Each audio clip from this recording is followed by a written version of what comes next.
আসসালামু আলাইকুম। আমি ইঞ্জিনিয়ার সৈয়দ মোহাম্মদ ফয়সাল। আশা করি আপনারা সকলেই ভালো আছেন। তো আজকে হচ্ছে আমরা আমাদের একটা প্রজেক্টের কলাম চেক করতে আসছি এখানে। তো আমাদের কলামের একটা ধাপ অলরেডি ঢালাই হয়ে গেছে। তো আমরা এখানে স্টিল শাটারিং করে আমরা হচ্ছে কলামগুলো ঢালাই দিচ্ছি। তো এতে আমাদের যে সুবিধাটা হয় সেটা হচ্ছে আমাদের 100% যেই আ আমাদের স্ট্রেংথ আসার সম্ভাবনা এটা ভালো থাকে এবং হচ্ছে স্ট্রেংথটা আমরা সঠিকভাবে পাই আরকি অ্যাকচুয়ালি। স্টিল শাটারিং করলে যে সুবিধাটা হয় সেটা হচ্ছে ফিনিশিংটা সুন্দর হয় এবং হচ্ছে আপনার ঢালাইয়ের যেই লিকুইডটা থাকে এই লিকুইডটা আপনার কাঠ দিয়ে করলে যেই সমস্যাটা হয় কাঠ শুষে নেয় এবং স্টিল শাটারিং করলে এটা শুষে নিতে পারে না এবং হচ্ছে 100% লিকুইডটা ভিতরে থাকে এবং এটা আস্তে আস্তে এখানে স্ট্রেংথ গেইন করে। তো সেক্ষেত্রে আমরা স্টিল শাটারিংটা করে আমরা হচ্ছে এখানে কলামগুলো ঢালাই করছি। আর হচ্ছে এখানে স্টিল শাটার করলে আমাদের কলামের যেই সোজা থাকার সম্ভাবনাটা এটা সলে থাকে, একদম সোজা থাকে।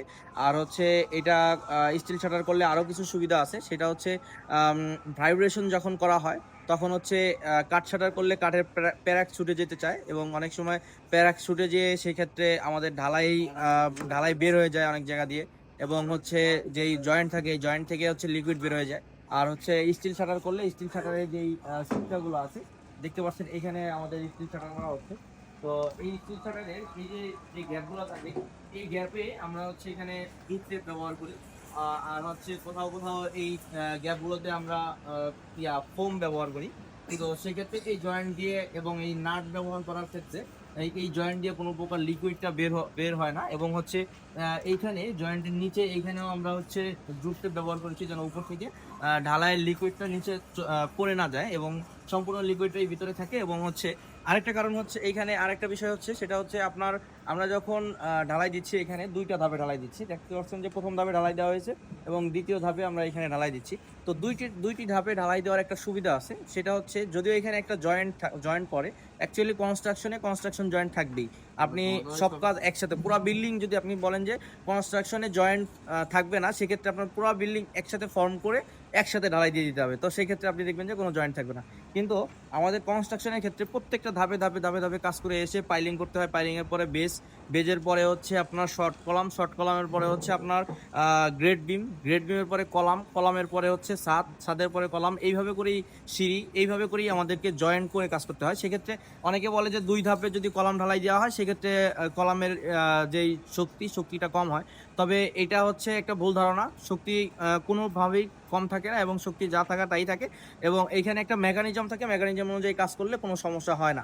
তো এই মেকানিজমটা নিয়ে আমি আপনাদেরকে বিস্তারিত পরবর্তীতে জানাবো এবং হচ্ছে তো দুইটি ধাপে ঢালাই দিলে কি সুবিধা হয়, একটা সুবিধা হচ্ছে আপনি যখন এতটুকু ঢালাই দিবেন তখন আপনার বোর্ডটা এতটুকু সেট করা থাকবে এবং এইখান থেকে নিচ পর্যন্ত ভাইব্রেটর মেশিনের যে নজেলটা আছে নজেলটা যখন নিচ পর্যন্ত যাবে টোটালি প্রপার সব জায়গায় আপনার কনক্রিটটা পৌঁছে যাবে এবং হচ্ছে আপনার ভিতরে কোনো প্রকার ভয়ের থাকার সম্ভাবনা নেই। আর হচ্ছে যখন আপনি টোটাল থাকতে একসাথে পুরো বোর্ডটা যখন একসাথে দিবেন তখন আপনি উপরে দাঁড়িয়ে আপনার নিচ পর্যন্ত আপনার ভাইব্রেটর করতে হবে।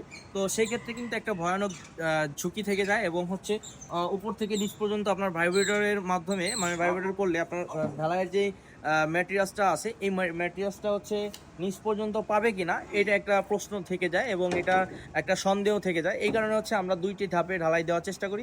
আমাদের প্রথম ধাপে ঢালাই এই সাইড দিয়ে দেখতে পাচ্ছেন সবগুলো কলামের প্রথম ধাপের আমাদের ঢালাই দেওয়া হয়ে গেছে এবং হচ্ছে এখন দ্বিতীয় ধাপে আমরা ঢালাইটা দিব। আর দ্বিতীয় ধাপের ঢালাইতে আমরা হচ্ছে এখানে প্রথম ধাপে আমরা যতটুকু দিছি দ্বিতীয় ধাপে তার চেয়ে কম ঢালাই হবে এবং এর পরবর্তীতে আমরা আমাদের ছাদের কাজে যাব এবং হচ্ছে ছাদের শাটারিং করব। তো সেই ক্ষেত্রে আমাদের ঢালাইয়ের যে থাকে মানে কনক্রিটের যেই লিকুইড থাকে লিকুইড বের হয় না এবং হচ্ছে এটা খুব সুন্দর একটা ঢালাইয়ের ফিনিশিং আছে, দেখতে পাচ্ছেন আপনারা খুব সুন্দর ফিনিশিং আছে।